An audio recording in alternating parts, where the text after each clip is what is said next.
Alguien ha dicho muy acertadamente que la gloria de un rey radica en el bienestar de sus súbditos. La gloria de un rey radica en el bienestar de sus súbditos. Si los súbditos de un rey se encuentran contentos y tranquilos, porque saben que sus necesidades esenciales se encuentran en las manos de un rey, de un gobierno sabio y diligente, eso servirá de honra y de gloria al rey que los gobierna.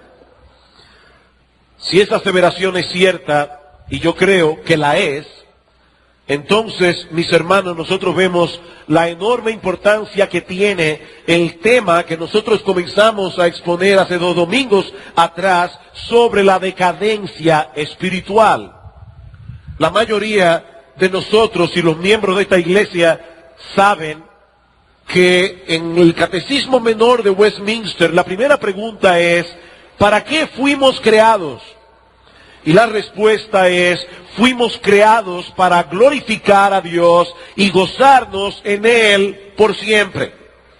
Por lo tanto, mis hermanos, es muy penoso cuando los que profesan ser cristianos se encuentran viviendo vidas miserables.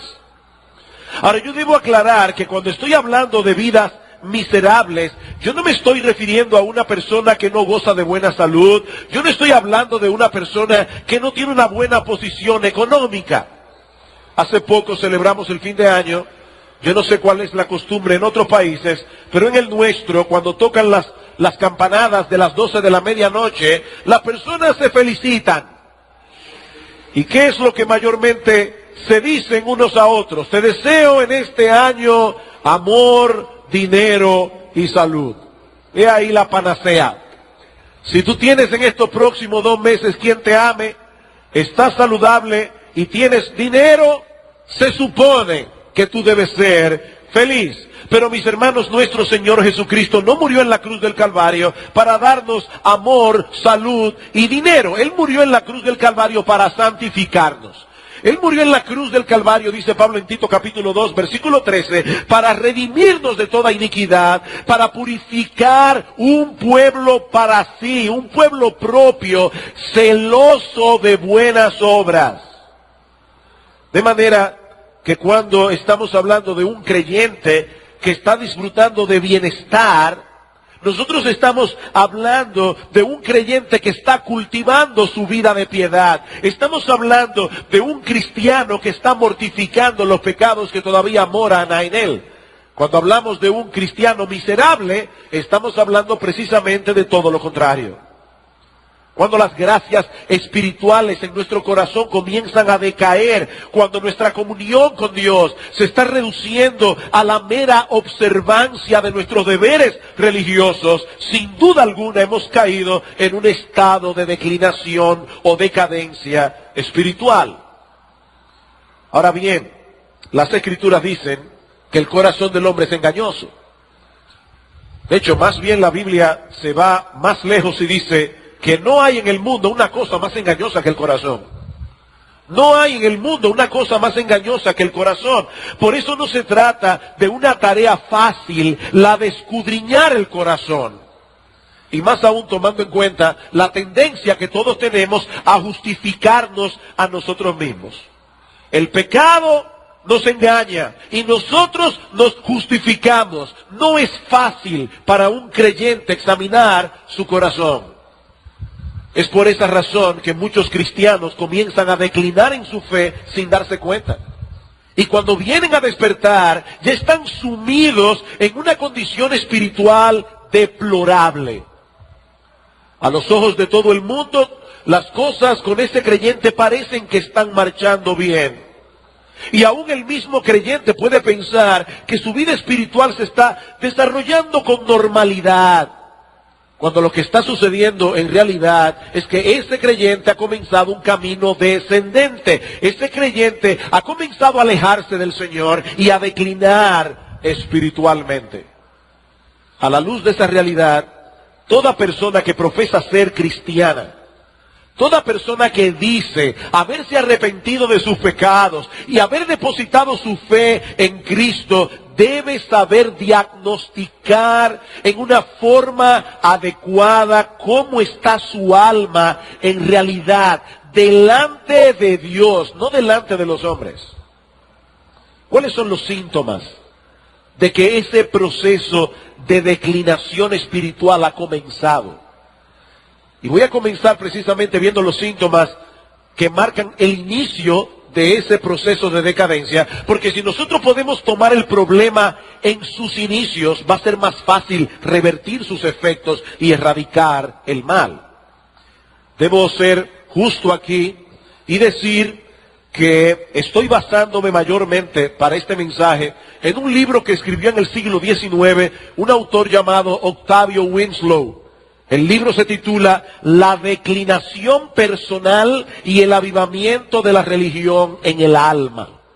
¿Cuáles son los síntomas de que una persona ha comenzado a decaer espiritualmente? Bueno, en primer lugar, ese estado de decadencia espiritual se caracteriza no por una declinación marcada en nuestra percepción de la verdad, sino en la ausencia de gozo y deleite espiritual que debemos derivar de esas verdades. Voy a repetirlo otra vez, es un encabezado largo. Ese estado espiritual de decadencia, cuando está comenzando, no se caracteriza por una declinación marcada en nuestra comprensión de la verdad, sino más bien en la ausencia de gozo y deleite espiritual que nosotros debemos derivar de esas verdades. Este creyente continúa percibiendo la verdad. Él puede definir con precisión los puntos principales de su fe. Él puede explicar teológicamente cómo se interrelacionan todas estas doctrinas, la importancia de cada una de ellas, pero aún así, ese cristiano no está experimentando gozo, no está experimentando deleite, el gozo y el deleite que debe producir la doctrina en el corazón. Dice Winslow, el juicio no habrá perdido nada de luz, pero el corazón sí habrá perdido mucho de su fervor. Las verdades de la revelación, especialmente las doctrinas de la gracia, fuimos elegidos, fuimos llamados, Cristo murió por nosotros, seremos preservados. Esas doctrinas ocuparán la misma posición que tenían antes, pero aún así, la influencia de estas verdades serán escasamente experimentadas. Escasamente experimentadas. No serán esas verdades las que mantendrán el alma de este creyente confiada, tranquila y gozosa en el Señor, aún en medio de las pruebas, aún en medio de la aflicción. Y ahí está ese creyente en la iglesia, en el culto de adoración, cantando junto con todos los demás acerca de la majestad de Cristo, acerca de su obra redentora. Me glorío en Jesucristo, que con su sangre me salvó. Por mis pecados Él sufrió y murió y los pagó en la cruenta cruz. Me glorío en Jesucristo, quien el poder del mal venció. Fue sustituto, Cordero de Dios, y mi justicia descansa en Él. Y ese creyente está captando perfectamente el significado de cada una de estas líneas, pero su corazón no reacciona con gozo.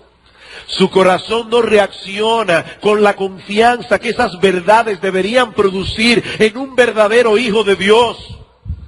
Los hermanos que están a su lado no pueden darse cuenta de que algo no anda bien, porque él está cantando, él está haciendo exactamente lo mismo que están haciendo los demás. Él no ha llegado a ese estado tan profundo de decadencia espiritual en la que un creyente ni canta siquiera, no. No, esto está comenzando en su corazón. Él canta todavía. Él entiende lo que canta, pero no experimenta el gozo que esas verdades reveladas por Dios deben producir en el corazón de un cristiano. Mis hermanos, eso es un síntoma de que el proceso de decadencia ha comenzado. Ese es un síntoma de que hay un proceso de decadencia obrando en el corazón de ese creyente. ¿Qué dice Cristo? Este pueblo de labios me honra, mas su corazón está lejos de mí. Este pueblo de labios me honra, pero su corazón está lejos de mí. Alguien dijo muy acertadamente que la religión que no se deleita en Dios no es religión verdadera. La religión que no se deleita en Dios no es religión verdadera. Mi hermano, si has llegado al punto en que no encuentras deleite en Dios, no encuentras deleite en su verdad revelada, aunque conozcas tales verdades y tu mente siga creyendo en ellas, debes saber que estás comenzando a decaer espiritualmente. Esa puede ser la razón, sospecho yo, por la que a algunas personas les es tan difícil mantenerse conectadas con el tema del sermón cuando termina el culto. Están aquí sentadas, la palabra de Dios debió haber hablado a su corazón, pero termina el culto y ellos comienzan a hablar de pelota. Ellos comienzan a hablar de economía. Ellos comienzan a hablar de política. ¿Saben por qué? Porque de la abundancia del corazón habla la boca. De la abundancia del corazón, dice Cristo, habla la boca. Hermanos, no basta con tener el intelecto lleno de doctrinas. No, esas doctrinas deben gobernar nuestros corazones. Segundo síntoma. Este estado de decadencia espiritual se caracteriza no por la reducción de las normas de santidad, sino porque el corazón no está procurando activamente conformarse a esa norma. Repito, ese proceso de decadencia en sus inicios no se caracteriza porque el individuo reduce las normas de santidad que él ya conoce, sino más bien porque su corazón no está procurando activamente conformarse a esa norma de santidad. Noten, mis hermanos, que aquí no estamos hablando de un individuo que abierta y atrevidamente a lo bueno le llama malo y a lo malo le llama bueno, como dice el profeta Isaías. No, este creyente no ha reducido sus normas de santidad, pero aún así su corazón no está procurando activamente conformarse a esa norma. Y aquí yo debo aclarar algo que es sumamente importante, para que ninguno aquí salga con su conciencia cargada sin necesidad. Yo quiero que tu conciencia salga cargada con necesidad, pero no sin necesidad. Por eso, hermanos, es importante aclarar que todo creyente que está caminando cerca de Dios, todo cristiano que está creciendo en gracia, cuya vida espiritual es saludable, ese creyente va a experimentar una lucha en su corazón. Una lucha con el pecado que todavía mora en él. Eso es lo que nosotros vemos en Romanos capítulo 7.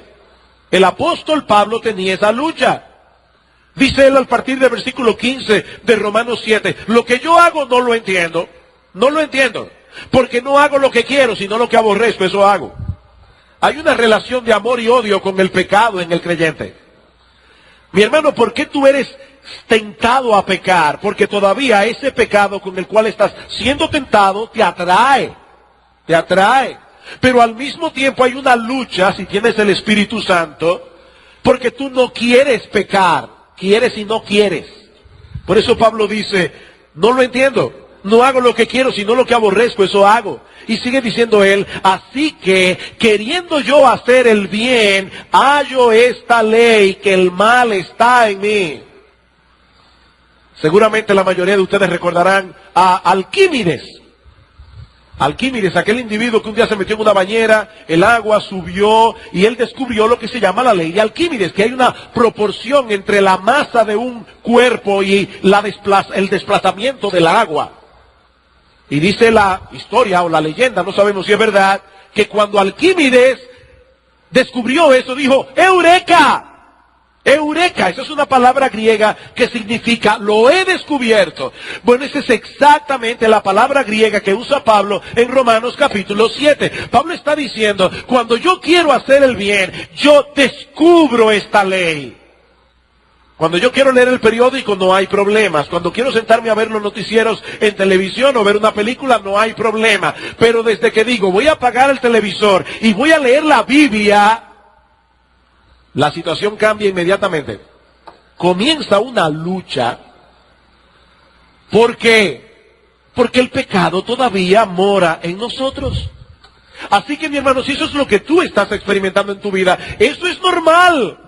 Eso es lo que debería experimentar todo verdadero cristiano. Los deseos de la carne son contra el espíritu. Los deseos del espíritu son contra la carne. Y estos dos se oponen entre sí para que no hagáis lo que quisierais. Y esa lucha, mi amado hermano, mi amada hermana, la tendremos hasta que lleguemos al cielo. De hecho, Pablo dice más en Romanos 7. Él dice, según el hombre interior, yo me deleito en la ley de Dios. Miren qué extraño. Yo me deleito, dice Pablo, en la ley de Dios. Pero veo otra ley en mis miembros que se revela contra la ley de mi mente y que me lleva cautivo a la ley del pecado que está en mis miembros. ¡Wow! Pablo está diciendo aquí, yo percibo en mi corazón una tendencia hacia el pecado. Y noten que él le llama la ley del pecado. ¿Y por qué Pablo le llama la ley del pecado? Bueno, por varias razones. En primer lugar, porque el pecado no pide ni ruega, demanda. El pecado demanda, es como una ley. Tienes que obedecerme. Y por otro lado, las leyes no solamente demandan, sino que también ponen sanciones. Si no me obedeces, te va a ir mal. Si te sigues vistiendo con tanta modestia, te vas a quedar jamona.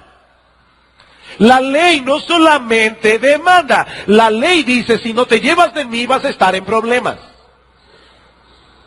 La ley del pecado, que me empuja en un sentido contrario, hacia esa ley moral de Dios, en la que yo me deleito y la cual apruebo. Mi hermano, esa lucha la percibe todo hombre, toda mujer que está creciendo en gracia. Lo que estamos diciendo es que aquel que ha comenzado a decaer, aquel que ha comenzado a declinar, ya no percibe esa realidad tan violentamente en su corazón. Él está tranquilo, porque en su mente él todavía aprueba el contenido de la ley moral de Dios. Yo sé que eso es pecado, pero su corazón no está involucrado activamente en obedecer esa ley de santidad. Cuando él escucha un sermón de la palabra de Dios, este creyente no se autoexamina objetiva y honestamente para ver cuáles son las áreas de su vida que deben ser cambiadas. Este creyente no se queda meditando y rumiando lo que el predicador ha predicado ese día para ver cuáles son las implicaciones de ese mandamiento que el predicador expuso. Sí, aquí todos sabemos que robar es malo.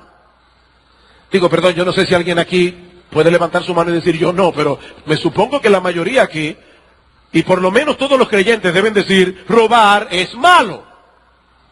Ahora yo me pregunto, ¿cuántos de aquellos que piensan que robar es malo no tienen ningún problema en bajar un programa de internet que tiene copyright, que tiene, ¿cómo se llama eso? Derecho de autor, sin pensar que el mandamiento de no robarás tiene algo que ver con eso? De hecho, más bien cuando uno va a este tipo de creyente y le dice, ven acá, ¿con qué derecho tú quemaste ese CD? ¿Tú no te estás dando cuenta que tú estás violando la ley de Dios? Ay, no, yo prefiero que no me sigas cargando más. Yo prefiero no saberlo. No, un verdadero creyente prefiere saberlo. Un verdadero creyente prefiere saber en qué cosas él está violando la ley de Dios, porque él quiere agradar a Dios. ¿Recuerdan ustedes cuando Dios llama a Samuel y Samuel pensaba que era Elí? Y va y le dice, dime Señor, y dice, yo no te llamé.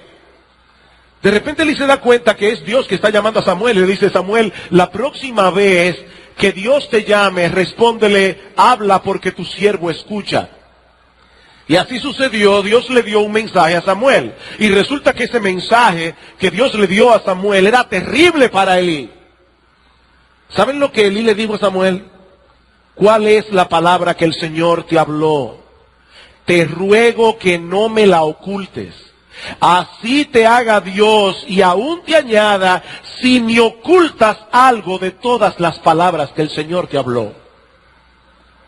¿Sabes qué, mi hermano? Es con esa actitud que los cristianos deberían venir a la iglesia. No hablen tanto de deberes. Ya yo estoy demasiado cargado.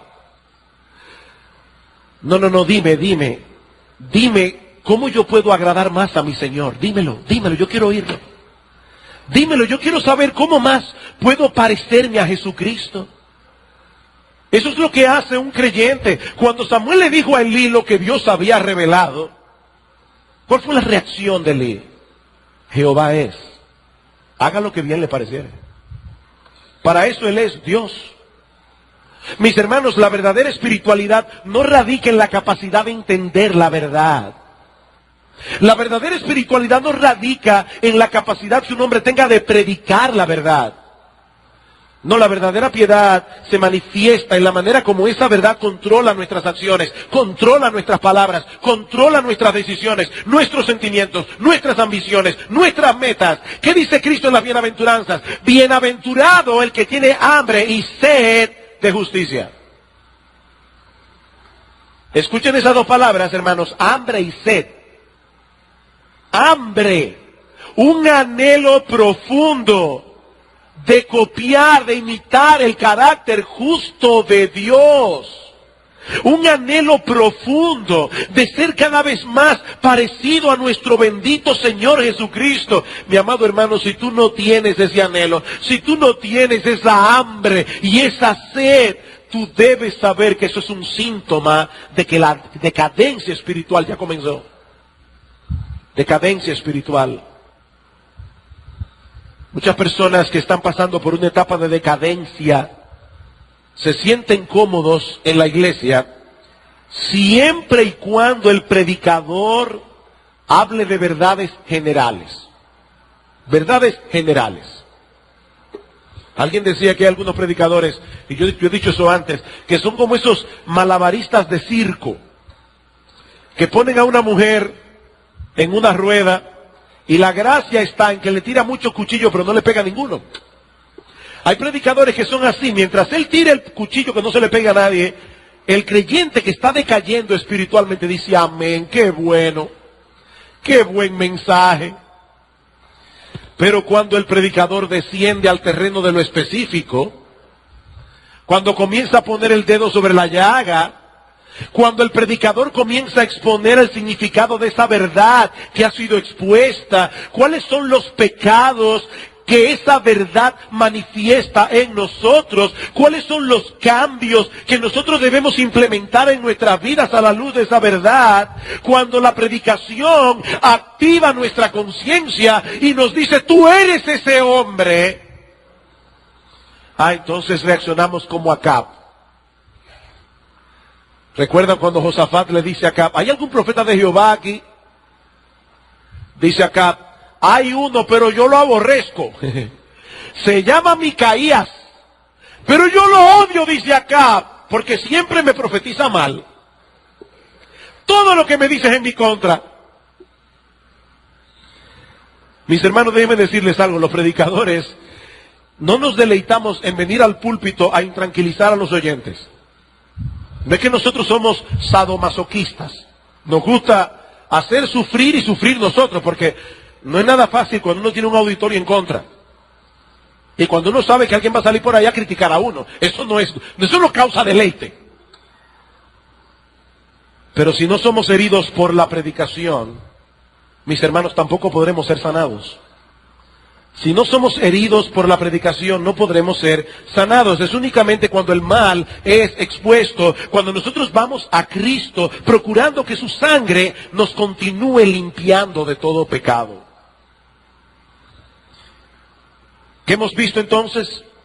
Que la decadencia espiritual se manifiesta no por una marcada declinación en nuestra percepción de la verdad, pero sí en ausencia del gozo y el deleite espiritual que esa verdad debe producir. Segundo, no por la reducción de las normas de santidad, sino porque el corazón no procura ni anhela conformarse a esa norma. En tercer lugar, en ese estado de decadencia espiritual se caracteriza por una pérdida de vigor y actividad de las gracias espirituales que Cristo implantó en nosotros en la conversión. Suena muy complicado, no es nada complicado. ¿Cómo se manifiesta la declinación? Por una pérdida de vigor. ¿Saben lo que es eso, verdad? Cuando tú llegas a tu casa cansadísimo, sin fuerzas, eso es una pérdida de vigor físico. Bueno, lo que estamos diciendo es que la decadencia se caracteriza por una pérdida de vigor y de actividad. El que no tiene vigor prefiere sentarse a descansar de las gracias que Cristo implantó en nosotros en la conversión. En 2 de Pedro capítulo 1, los versículos 3 y 4, Pedro nos dice que los creyentes hemos sido hechos partícipes de la naturaleza divina. ¿Pero eso qué significa? Bueno, obviamente, eso no significa que al convertirnos, Dios nos convierte en mini dioses. No, nosotros no somos dioses en miniatura. Lo que Pedro está diciendo es que el cristiano es una persona en quien Dios ha implantado, o ha plantado, si prefieren pensarlo así, aquellas características divinas que son las que conforman la vida de piedad. En palabras más simples, un cristiano no es una persona a quien le han perdonado todos sus pecados, meramente. Todos los pecados le han sido perdonados, pero esa no es toda la historia. Lo que Pedro dice en el texto es que todas las cosas que pertenecen a la vida de piedad, que son propias de la vida de piedad, han sido implantadas en el alma de ese individuo. Por lo tanto, el verdadero creyente está llamado a manifestar esas características de piedad en un grado o en otro. Estas características que llamamos gracias espirituales del alma. Cuando el creyente está creciendo y está desarrollando su vida espiritual, esas gracias están vigorosas y activas.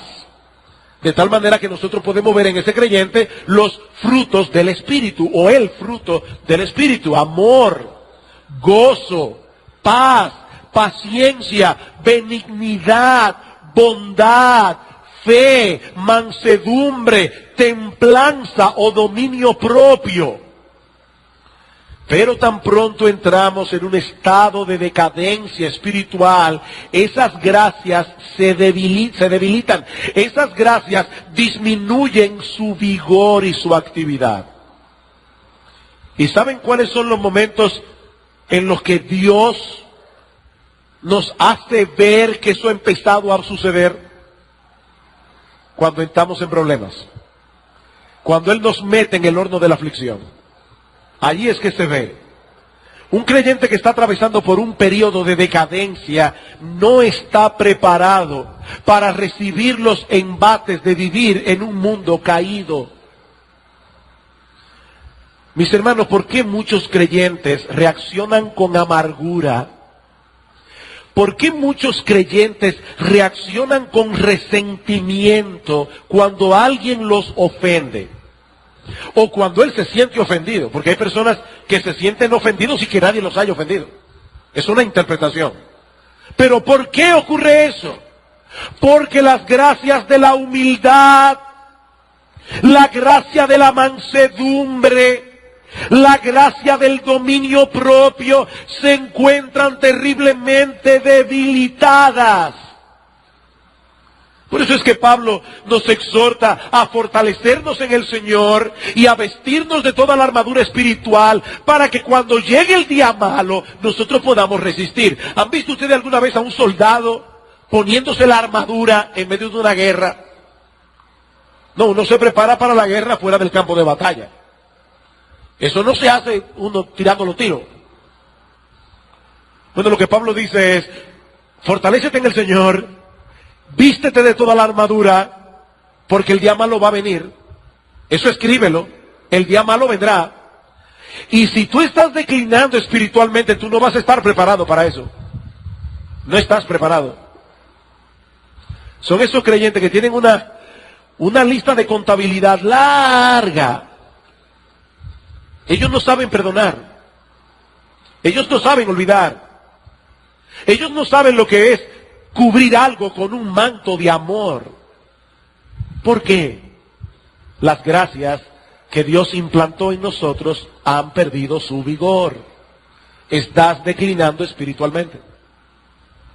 En cuarto lugar, ese estado de decadencia espiritual se manifiesta cuando leemos la Biblia, pero no con un sincero deseo de conocer la mente de Dios para obedecerle y agradarle, sino por una mera costumbre o para satisfacer un anhelo intelectual. Repito, ese estado de decadencia espiritual cuando está comenzando, porque cuando ya está desarrollado ni lee la Biblia. Pero estamos hablando aquí de una persona que todavía lee la Biblia. Todavía la lee, pero no con un sincero deseo de conocer la mente de Dios, para obedecer a Dios, para agradar a Dios, sino por una mera costumbre, o por un anhelo de satisfacer el hambre intelectual. ¿Saben una cosa, mis hermanos? La lectura de la Biblia es un termómetro. Cuando tú no sabes si tienes fiebre, te sientes como con un poco más de frío que de lo costumbre, ¿qué tú haces? Buscas un termómetro. Porque a veces no basta con ponerse la mano en la frente, ¿verdad?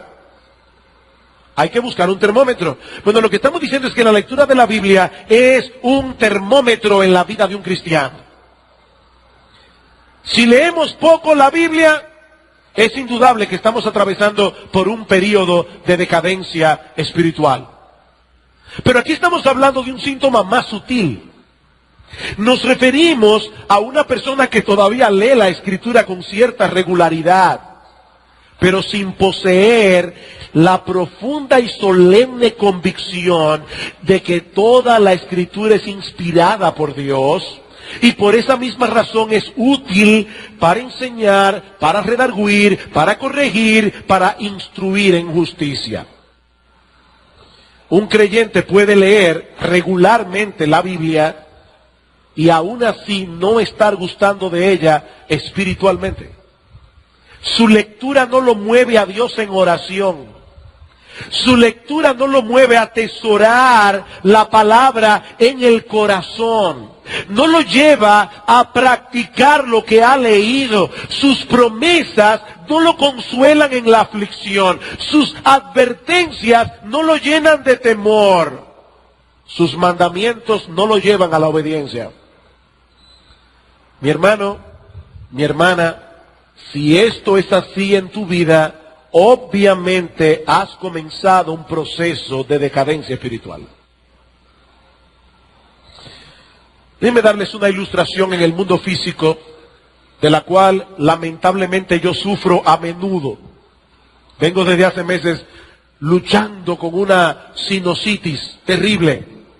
Cuando uno tiene las fosas nasales tapadas y tú no puedes ejercer el sentido del olfato libremente, eso también te va a afectar con la comida, porque hay una relación entre el olfato y el gusto. Cuando tú estás tapado, como decimos nosotros, tú tampoco gustas del todo de la comida que te estás comiendo. Pues eso mismo ocurre a nivel espiritual, cuando un creyente está enfermo del alma. Él sigue comiendo la lectura de la Biblia, pero sin provecho, sin percibir su sabor. La Biblia se ha convertido para este cristiano en un libro insulso. Él ya no se goza en eso. Hermanos, hay una relación directa entre el pecado y el deseo por la Biblia. Hay una relación directa. Escuchen lo que dice Pedro, Primera de Pedro capítulo 2. Primera de Pedro capítulo 2, versículos 1 y 2. Dice Pedro, desechando pues toda malicia, todo engaño, hipocresía, envidias y todas las detracciones, desead como niños recién nacidos la leche espiritual no adulterada. Y está hablando de la Biblia. ¿Han visto ustedes cómo desea la leche un niño recién nacido? Y déjenme decirles que aquí no está hablando de un recién convertido. Este texto no se escribió para recién convertidos. Este texto está diciendo que todo cristiano, en toda época de su vida, si está bien y saludable espiritualmente, va a desear la leche espiritual como el niño recién nacido desea la leche de su madre. Eso es lo que está diciendo. Hay una relación entre una cosa y otra. Déjame hacerte una pregunta. ¿Todavía lees la Biblia con regularidad? Si tu respuesta es afirmativa, si todavía estás apartando un tiempo diario y específico para leer las Escrituras, me gozo en eso. Pero no es suficiente. Déjame hacerte otra pregunta. ¿Por qué lo haces? ¿Por qué lo haces? ¿Es porque deseas conocer más profundamente a tu Señor? ¿Hacer más su voluntad? ¿Es porque deseas parecerte cada vez más al Señor Jesucristo? Pablo oraba por los creyentes de Colosas y Pablo pedía sin cesar que ellos fuesen llenos del conocimiento de la voluntad de Dios en toda sabiduría e inteligencia espiritual. Dice Colosenses 1:9. Ahora, ¿cuál era el propósito por el que Pablo pedía esto? ¿Es que acaso Pablo estaba interesado en aumentar el cúmulo de conocimiento doctrinal de estos hermanos? ¡No! Escuchen lo que él sigue diciendo. Para que andéis como es digno del Señor, agradándole en todo, llevando fruto en toda buena obra y creciendo en el conocimiento de Dios. Mi pregunta ¿es con ese propósito que tú lees la Biblia? ¿Es con ese propósito? ¿O lo haces más bien por costumbre? ¿O por acallar la voz de tu conciencia? Ya leí. Y cuando te preguntan en la noche, ¿qué leíste? Mira, yo sé que está en el Nuevo Testamento. Ya se evaporó. En un momento de la historia de Israel, Dios reprendió duramente a su pueblo. ¿Saben por qué? Dice el profeta Isaías 58, clama a voz en cuello, no te detengas, alza tu voz como trompeta, anuncia a mi pueblo su rebelión y a la casa de Jacob su pecado. Y uno dice, uy, ¿y cuál fue el pecado? ¿Cuál fue la rebelión que llevó a Dios a amonestar tan severamente a su pueblo? Escuchen ahora el resto. Que me buscan cada día y quieren saber mis caminos, como gente que hubiese hecho justicia y que no hubiese dejado la ley de su Dios. Externamente, estos hombres estaban procurando conocer la voluntad de Dios. Diariamente inquirían acerca de los caminos de Dios, pero en realidad se habían olvidado de su ley. Mis hermanos, es posible estar ocupados regularmente en la lectura de la Biblia. Cada día lo hacían estos hombres, cuando en realidad, en una forma práctica, hemos puesto a un lado la ley de Dios. Sus promesas ya no son nuestros consuelos, en el consuelo en el día de la aflicción. Sus advertencias no nos hacen temer, sus mandamientos no nos mueven a la obediencia. Este creyente no puede decir, con toda sinceridad lo que el salmista dice en el Salmo 119, en tus mandamientos meditaré, consideraré tus caminos, dame entendimiento y guardaré tu ley y la cumpliré de todo corazón, me regocijaré en tus mandamientos los cuales he amado, alzaré asimismo mis manos a tus mandamientos que amé y meditaré en tus estatutos. Obviamente, para este cristiano, la ley moral de Dios no era una camisa de fuerza. Y saben una cosa, muchos cristianos ven la ley de Dios de esa manera. No, la ley de Dios no es una camisa de fuerza. ¿Saben lo que dice el salmista en el Salmo 119? Andaré en libertad porque guardé tus mandamientos. Andaré en libertad porque guardé tus mandamientos. La ley moral de Dios es el camino de la gente libre. ¿Saben para qué Dios nos libertó del pecado? Precisamente para que ahora, libre y deleitosamente, nosotros podamos obedecer la ley de Dios. ¿Qué dice Cristo? El más libre de los hombres. Mi comida es hacer la voluntad del que me envió. Esa es mi comida. De eso es que yo me alimento. Pero cuando un cristiano actúa irreflexiblemente, sin preocuparse mucho por lo que Dios dice en su palabra, acerca de esto, acerca de aquello, sin examinar qué piensa Dios acerca de este aspecto de la vida o de este otro aspecto, cuando no busca consejo de nadie, o busca consejo en aquellos que él sabe que le van a decir lo que él quiere oír, cuando un creyente está así, no hay duda, está declinando espiritualmente. Eso no depende de que yo hable mucho que el Señor. Miren, déjenme decirles algo. En los casi 30 años que tengo siendo pastor, yo he visto a mucha gente tener el nombre de Dios en su boca todo el tiempo y estar en una decadencia espiritual. Eso no depende de nuestro lenguaje. Eso depende de nuestra conducta. Hay creyentes que parece que su principal preocupación es saber ¿qué es lo más cerca que pueden acercarse al precipicio sin caerse? Ese es el tipo de creyente que para todo pregunta, ¿y qué tiene eso de malo? Yo no puedo decir esto dogmáticamente, pero miren, aquella persona que pregunta demasiado ¿qué tiene eso de malo? Probablemente está declinando espiritualmente. El creyente que tiene salud espiritual lo que pregunta es ¿qué tiene de bueno? ¿Qué tiene de bueno? ¿Me va a acercar eso a mi Señor?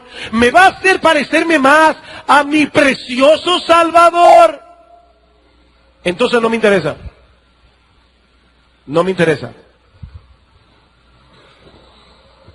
En quinto lugar, ese estado de decadencia espiritual se manifiesta cuando oramos escasamente o en una forma inadecuada.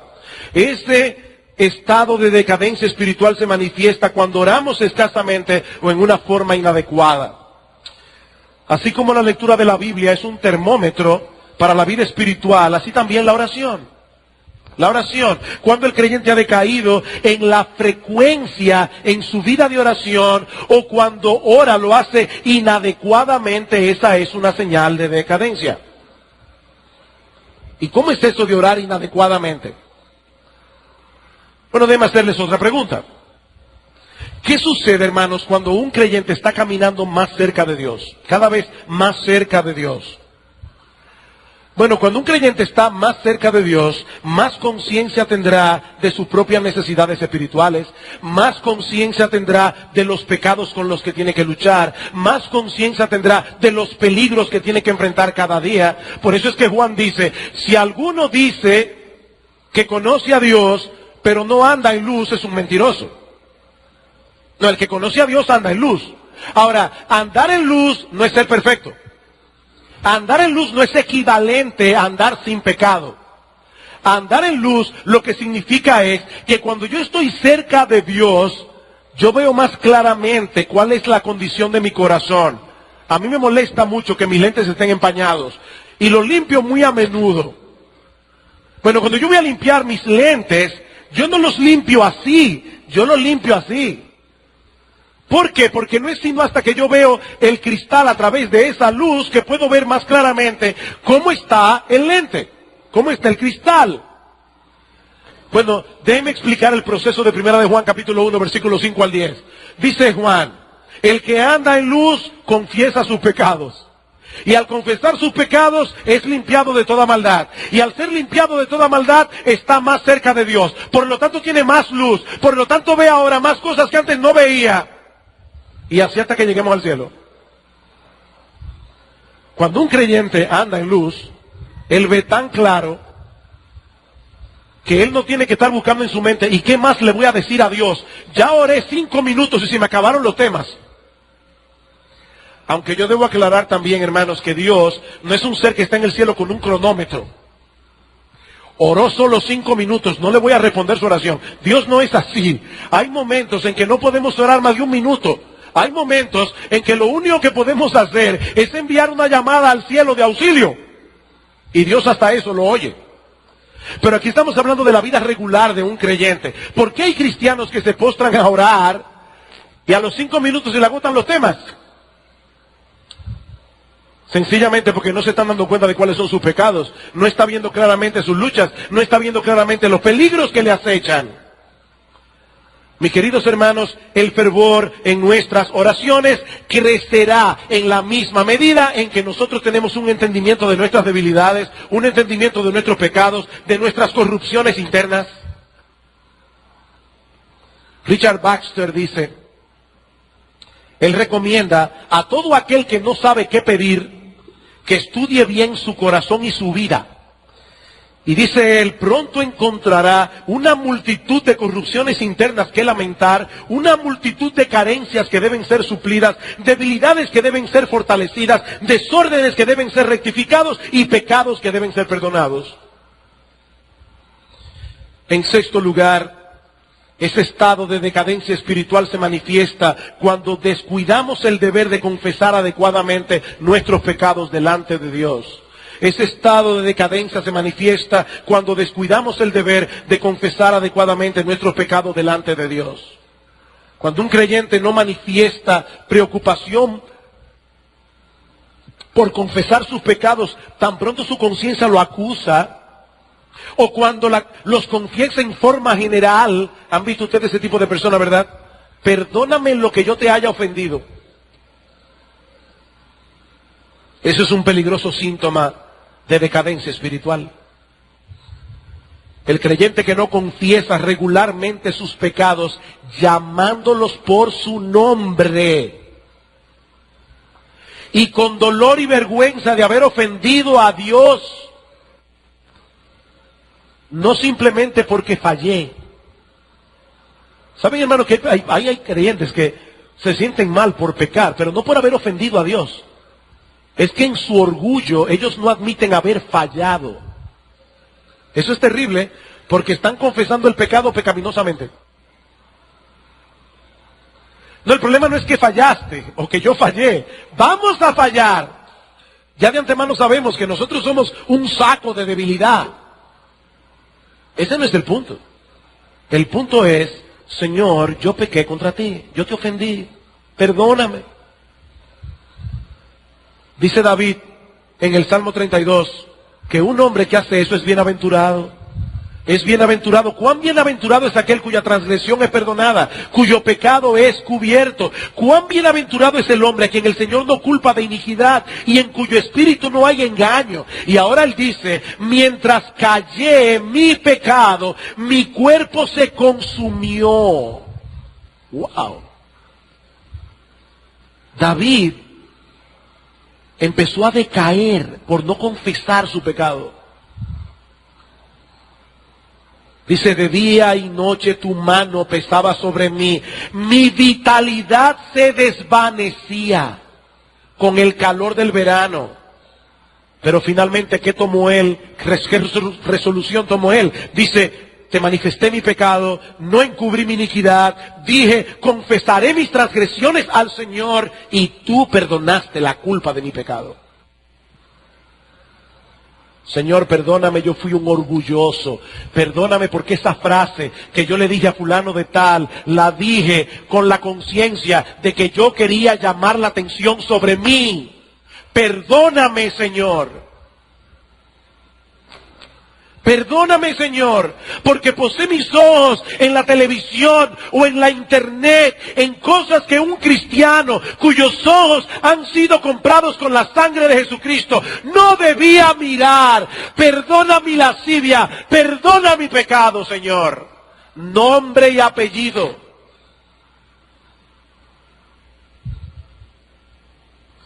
Finalmente, ese estado de decadencia espiritual se evidencia en nuestras vidas cuando manifestamos desamor hacia otros cristianos en vez de manifestar una medida creciente del amor de Cristo. Ese estado de decadencia se manifiesta cuando manifestamos desamor hacia otros cristianos en vez de manifestar una medida creciente del amor de Cristo. ¿Saben qué, mis hermanos? Mientras más ocupada está el alma con Cristo, menos lugar habrá para el desamor hacia aquellos que son el objeto del amor de Cristo. Pero cuando ha decaído el amor, cuando ha decaído el interés por nuestros hermanos, es porque hace rato que nuestro amor por Cristo también decayó. ¿Han visto ustedes a gente que dice, yo no tengo problema con el Señor, es con la iglesia? ¿Cómo que tú no tienes problemas con el Señor? Si alguno dice yo amo a Dios y aborrece a su hermano, y recuerden lo que el pastor Salvador decía el domingo pasado, esta palabra aborrecimiento no significa lo odio, quiero que se desaparezca del mapa. No, no necesariamente. El padre que no disciplina a su hijo lo aborrece, dice la Biblia, y no es que quiera hacerlo desaparecer del mapa, es que manifiesta tal desinterés por el bienestar de su hijo que no lo corrige a tiempo, para no meterse en problemas. Entonces el desinterés es aborrecimiento en la Biblia. ¿Y qué dice Juan? El que dice yo amo a Dios y aborrece a su hermano es un mentiroso. Pues el que no ama a su hermano a quien ha visto, ¿cómo puede amar a Dios a quien no ha visto? Y nosotros tenemos este mandamiento de él, el que ama a Dios, ame también a su hermano. Una persona que vive centrada en sí misma, mayormente preocupada por sus problemas, que a la primera oportunidad que se le presente guiará la conversación sobre su situación, sobre las cosas que constituyen sus preocupaciones personales, está dando señales inequívocas de decadencia espiritual.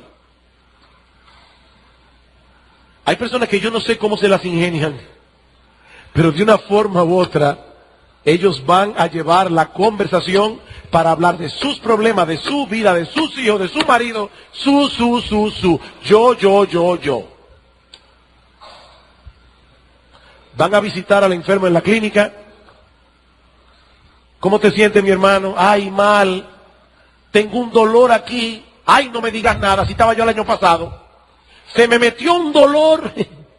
Pero ¿y quién está hablando de ti? ¿Quién está hablando de ti? ¿Por qué tienes que guiar la conversación hacia ti? Nosotros no somos el centro del universo. Mire, hagan una prueba. Hagan una prueba, van a ver qué tan difícil es. Decida vivir 24 horas sin decir yo. Y de ahí se van a dar cuenta de que nosotros somos yosistas hasta lo último. Yo, mis problemas, mis hijos, mi marido, mi inquietud, mi.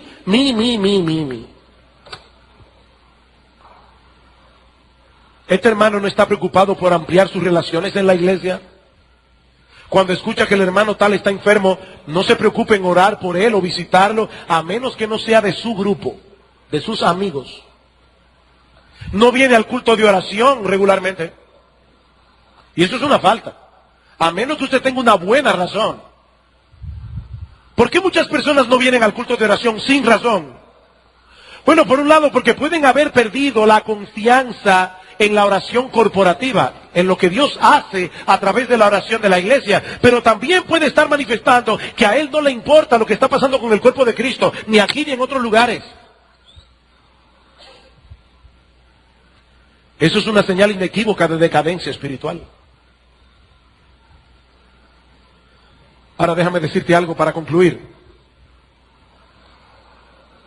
Yo tengo una buena noticia para ti. Saben que cuando estaba preparando este sermón, yo pensé, y así se lo dije a uno de los pastores, yo tengo 7 puntos en mi sermón. Cada uno de esos puntos puede ser un mensaje. Ahora, yo creo que es bueno poder darlo todos juntos. No para aplastarte, mi hermano, mi hermana. Es para que puedas tener una visión más amplia, general, y puedas autoexaminarte a ti mismo ya, hoy. Hoy, ahora. Ahora, si te has examinado a ti mismo y a través de estos síntomas dices, uy, estoy comenzando a declinar, o lo que es peor, hace rato que yo estoy en decadencia, yo tengo una buena noticia para ti. Mi hermano, mi hermana, la misma gracia que te salvó cuando eras incrédulo, esa misma gracia está disponible para nosotros hoy para recobrarnos espiritualmente si estamos atravesando por un periodo de declinación espiritual. Ahí está la gracia, mi hermano. Ahí está la gracia. Ahí está el Evangelio. Ese es el mensaje de Cristo a las iglesias de Apocalipsis. Yo puedo resumir por lo menos 5 de esas cartas de Cristo en 2 encabezados. Examínate y arrepiéntete. Examínate y arrepiéntete. ¿Sabes qué significa eso, mi hermano? Que hay esperanza para ti, si eres creyente. Hay esperanza. Algunas de esas iglesias estaban muy mal. Y todavía Cristo le dice, examínate, arrepiéntete. Examínate, arrepiéntete, sin importar cuál es tu condición actual. Y nota que en cada una de esas cartas, el Señor, en una forma expresa, nos hace ver que lo que Él está diciendo a las iglesias, se lo está diciendo a todos los cristianos. El que tiene oído, oiga lo que el Espíritu dice a las iglesias. Esas cartas no eran simplemente para un grupo de cristianos en el Asia Menor hace 2000 años. Esa carta es para ti, mi hermano. Esa carta es para ti, mi hermana. Examínate y arrepiéntete. Este examen no tiene como motivo llevarte a la depresión. Yo no sirvo para nada. ¿Sabes una cosa? Es verdad, tú no sirves para nada, ni yo tampoco. En eso tienes toda la razón. Dice Cristo, separados de mí, nada podéis hacer. Pero esa no es toda la historia. También Pablo dijo en Filipenses capítulo 4, versículo 13, todo lo puedo en Cristo que me fortalece. En Cristo, en Cristo.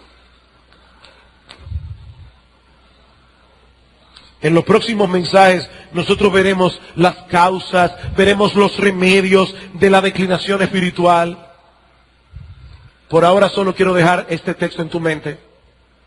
Dice Isaías 40, 29, Él da esfuerzo al cansado, Él multiplica las fuerzas al que no tiene ningunas. Pastor, estoy en el piso, usted me echó ver, estoy muy mal, yo no tengo fuerzas. Qué bueno que lo has visto, mi hermano. Qué bueno que lo has visto, mi hermana, porque es ese sentido de impotencia el que nos lleva a Cristo. Él multiplica las fuerzas al que no tiene ningunas. Los muchachos se fatigan y se cansan. Los jóvenes flaquean y caen. ¿Sabes por qué? Porque ellos corren en su propia fuerza. Ellos se sienten tan bien en su juventud que ellos salen a correr. Ah, pero ahí está ese cristianito que ya no está tan fuerte. Esos que flaquean y caen. Isaías les dice, pero los que esperan en el Señor tendrán nuevas fuerzas. Levantarán alas como las águilas. Correrán y no se cansarán. Caminarán y no se fatigarán. Oh, que Dios bendiga su palabra. Vamos a orar.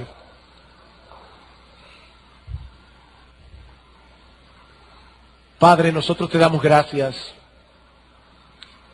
porque tú nos has dejado en nuestras manos un libro tan precioso, Un libro tan valioso, un libro a través del cual nosotros podemos ver nuestra verdadera condición delante de ti, pero también un libro que nos da la salida, un libro que también nos dice lo que nosotros debemos hacer. Señor, bendice tu palabra en esta mañana. Ayúdanos a cada uno de los creyentes que están aquí en este lugar a poder examinar objetiva y honestamente su vida. Pero ayúdanos también, Padre, para que, como solían decir los puritanos, por cada mirada que demos a nuestro pecado, demos 10 miradas a Cristo, a nuestro Salvador muriendo en la cruz del Calvario. Bendice tu palabra, Señor. Anima aquí a los que están desanimados. Levanta a los caídos, oh Señor. A aquellos que están corriendo bien, anímalos para que sigan corriendo con los ojos puestos en Jesús, quien es el autor y el consumador de nuestra fe. Y aquellos que están aquí sin Cristo, oh Dios, muévelos eficazmente a buscar de esa misma gracia que hoy los puede salvar. Alabado sea tu nombre, en Cristo nuestro Salvador. Amén.